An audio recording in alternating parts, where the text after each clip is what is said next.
I was in the kitchen when the front door closed behind the rest of the family. It was one of those rare weekends where everyone was out for the day. My parents had gone to visit some relatives and my stepbrother Alex had stayed behind, saying he had a lot of schoolwork to finish. It wasn't unusual for me to be I was alone with Alex, but something about today felt different. There was a certain stillness in the house that made every sound, even the faintest, seem louder than usual. I was busy making lunch, trying to ignore the weird feeling in my stomach. Alex had been acting a little distant lately, more than usual. We'd never been particularly close, but things always felt tense between us after our parents got married a few years ago. I'd just finished chopping vegetables when I heard him walking down the stairs. His steps were slow and deliberate, like he was thinking about something. He appeared in the doorway, leaning against the frame. "Hey Jess," he said casually, but there was an edge to his voice that I couldn't place. "What are you making?" I replied, trying to keep my tone light. "Just some pasta," I said. "Want some?" He replied, but instead of walking away like he usually did, he stayed, watching me with a strange expression. I could feel his eyes on me. He was looking at me as I moved around the kitchen and it made me feel a bit nervous. I finally asked, turning to face him. He had that look on his face again, the one I'd noticed over the past few weeks, but I'd never dared to question it. "Why?" he said, but there was no humor in his eyes. "You seem a little on edge," I said. "I'm fine," he replied. I lied, refocusing on the task at hand. Suddenly, he walked over to the counter and stood close, too close. I could smell his cologne, fresh and a little overwhelming in the small space. "You know," he started, his voice low. "It's just the two of us here today." There was a pause, and I didn't dare look up at him. No parents. No interruptions. I swallowed hard, my pulse quickening. I knew I should keep my voice steady, but I couldn't hide the tension. The air between us grew heavy. I turned off the stove and started to plate the food, but my hands were shaking slightly. I wasn't sure where this was going, and a part of me didn't want to. I was torn between wanting to find out and feeling curious, but another part of me, the one I wasn't proud of, was curious too. Alex reached out and brushed my arm lightly, and even though it was just a touch, it sent an unexpected jolt through me. I stiffened. "What's up with you?" I asked, half joking, trying to diffuse whatever this was. But instead of backing off, he leaned in closer. He said, "I've been thinking about you a lot lately." His voice was quiet, almost a whisper. The words hung in the air like an unspoken promise. Suddenly, I realized where this was going. "Alex, don't," I said, my voice trembling slightly. His eyes darkened, and for a split second, I wasn't sure what he was. "I'm just saying," he continued, with a sly smile playing on his lips. "There's just the two of us here, so what's the harm in talking?" But it didn't feel like talking was what he had in mind. I stepped back, putting some distance between us. The kitchen suddenly felt too small, and the space between Alex and me seemed. His words were playful on the surface, but there was something darker underneath. It made me feel like I was standing on the edge of a cliff, talking. I tried to regain control of the situation by forcing a laugh, but it came out shaky. "What exactly do you want to talk about, Alex?" His eyes flickered with something I couldn't quite read, but he didn't respond right away. Instead, he took another step towards me, closing the gap once more. My heart raced and I could feel the tension thickening. "Come on, Jess," he said, his tone soft but insistent. "You know what I mean."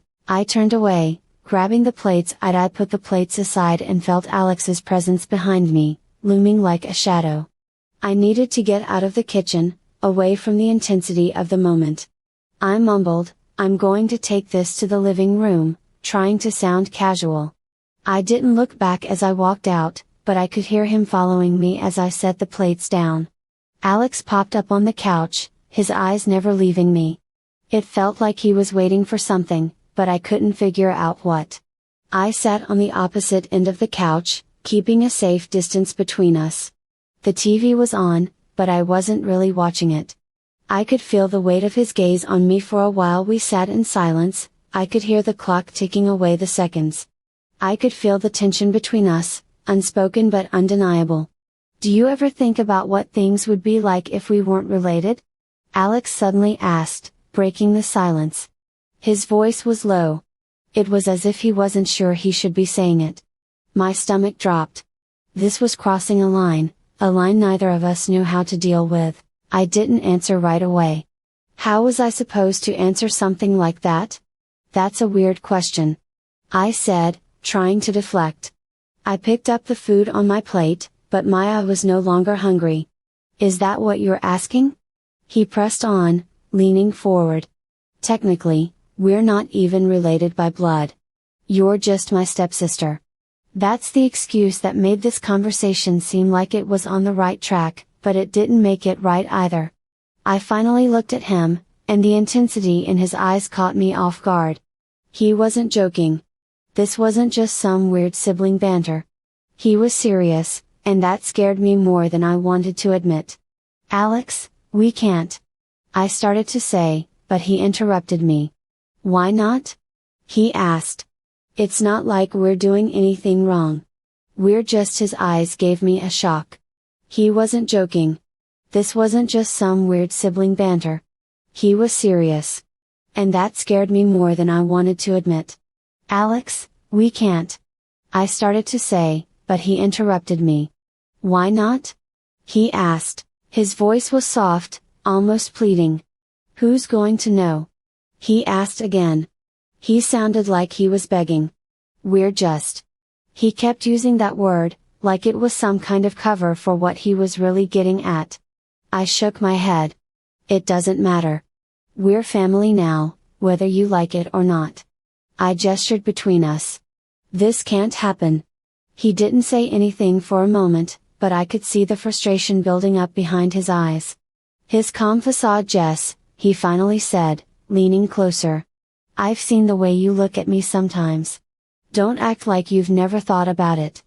I'd never really thought about it before, but now that I was sitting here with him, it was like those thoughts were out in the open, exposed for both of us to see. "Stop," I said, my voice barely a whisper. I wasn't sure if I was telling him to stop or if I was telling myself he didn't stop. Instead, he reached out and gently brushed against my hair, lingering a little too long. The touch sent a shiver down my spine, and I hated the way my body reacted. I hated that I didn't immediately push him away. "Alex, please," I said, my voice trembling. "This isn't right." He pulled his hand back, but his eyes stayed locked on mine. For a moment, I thought he was going to push further, but then he leaned back on the couch, sighing heavily. "You're right," he finally said, running a hand through his hair. "I'm sorry." I don't know what came over me. The room felt heavier, the air thick with unspoken tension. We sat in silence for a while, neither of us. I knew what to say next, and I could feel my pulse slowing down, but my mind was still racing. Part of me was relieved that he backed off, but another part, the one I didn't want to acknowledge, was disappointed. I hated that feeling. "We should just forget this ever happened," I said, more to myself than to him. Alex didn't respond. He nodded slowly, as if he were thinking. "Maybe you're right," he said, "but I don't think we'll forget this anytime soon." The silence stretched on, and I tried to focus on the TV, but I couldn't concentrate. My mind kept replaying the events of the evening. Alex's words, his touch, and the way I had responded to it all made me realize that in some way I had wanted him to push further. I hated that thought because it made me feel like I had crossed some unspoken boundary, even though I hadn't done anything wrong. It was just an emotional thing. It was clear that we'd both crossed a line we couldn't uncross. I got up and said I was going to clean the kitchen. I needed to move away from him, even if just for a few minutes. I heard Alex mumble something in response, but I didn't stick around. I went to the kitchen to see what he was saying, but my heart was still racing and I felt like the walls of the house were closing in. I tried to keep myself busy by washing the dishes, but my thoughts kept drifting back to the couch and Alex and to what had just happened. I wasn't sure how we were supposed to move on from it. This was how we could pretend everything was normal when it clearly wasn't. I was scrubbing a plate that was already clean when I heard footsteps behind me. I didn't have to turn around to know it was Alex. "Jess," he said softly, standing in the doorway. "We should talk." I shook my head, keeping my back to him. "I don't think we should." "I think we should talk," he said, sounding frustrated. "We can't just pretend this didn't happen." "That's exactly what we're going to do." I finally turned to face him, meeting his eyes. I tried to stay strong, but it was hard. I could see the conflict in his expression, and I knew he wasn't going to let this go easily. "To let this go easily?" he asked, stepping closer. "Why are you so afraid to admit there's something between us because it's wrong? We didn't know each other that well until a few years ago. That doesn't matter. We live together now, and our parents are married. We're supposed to be siblings." He looked at me for a long moment, his eyes searching mine. I could see the battle going on in his head. It wasn't just about us anymore. It was about the consequences of what could happen if we gave into whatever this was. "I get it." His tone was softer now, "but I couldn't pretend like I didn't feel something for you, Jess." His words hung in the air, and I felt my chest tighten. This was exactly what I was afraid of. Admitting there was something between us was dangerous, not just because of what it could mean for our relationship, but because once it was out in the open, there was no going back. "We can't do this," I said, my voice barely above a whisper. "It'll ruin everything." Alex took a deep breath and nodded slowly.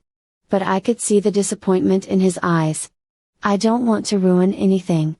I just didn't expect to feel this way." I felt a lump form in my throat. I didn't want to hurt him, but I couldn't let this go any further.